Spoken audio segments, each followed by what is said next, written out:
नमस्कार, मी साधना मुळे. मुंबई वचननामामध्ये आपले सहर्ष स्वागत. चला पाहूया आजच्या ठळक बातम्या. महाराष्ट्रातील अकोला जिल्ह्यात नवनिर्माण सेनेच्या मनसे कार्यकर्त्यांनी अकोला जिल्ह्यातील पातूर तालुक्यातील तुलंगा खुर्द गावात एसटी बसची तोडफोड केली. मनसे शाखेचे बॅनर अज्ञात व्यक्तीने फाडल्याच्या निषेधार्थ ही घटना घडली. या घटनेदरम्यान मनसे कार्यकर्त्यांनी जोरदार घोषणाबाजी करत बसच्या खिडक्यांच्या काचा फोडल्या. या घटनेचे व्हिडिओही समोर आले आहेत, ज्यामध्ये महिलांसह काही कामगार बसवर हल्ला करताना दिसत आहेत.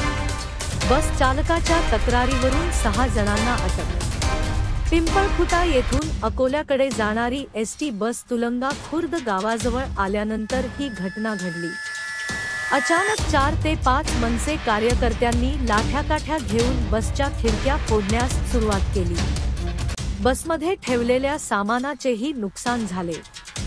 या प्रकरणी बसचालक दिगंबर राऊत यांच्या फिर्यादीवरून चांदणी पोलिसांनी मनसेचे राजेश बोरकर, सोपान बुडे, विकास शेवलेकर, निर्मला शेवलेकर, गोविंदा शेवलेकर आणि आरती शेवलेकर यांच्या विरुद्ध गुन्हा दाखल करून सर्वांना अटक केली आहे. मनसे कार्यकर्त्यांच्या हिंसाचारावर प्रशासन कडक. या घटनेची गांभीर्याने दखल घेत प्रशासनाने दोषींवर कडक कारवाईचे आश्वासन दिले आहे.